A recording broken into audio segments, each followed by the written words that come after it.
Hello বন্ধুরা, সবাই কেমন আছো? আশা করি সবাই ভালো আছো, আর আমিও ভালো আছি। ভালো না থাকলে হবে না, সবাইকে ভালো থাকতে হবে। শুভ দুপুর সবাইকে। এখন রান্না করব, বাজার থেকে এলাম, মেয়ে স্কুল দিয়ে আর বাজার করে এলাম। এখন রান্না করব। দেখো আজকে আমাদের কি মেনু।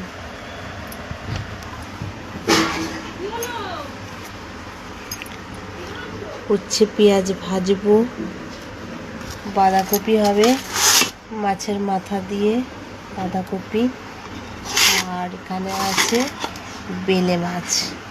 এই যে মাছের মাথা দিয়ে বাঁধাকপি রান্না করব, আর হচ্ছে বেলে মাছ হবে গাঁটি কচু দিয়ে। তোমরা কেউ খেয়েছো বেলে মাছ গাঁটি কচু দিয়ে?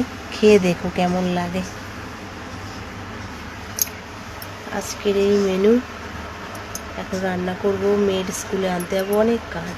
বৃহস্পতিবার ঠাকুর দেবো। সবাই ভালো থেকো, টাটা।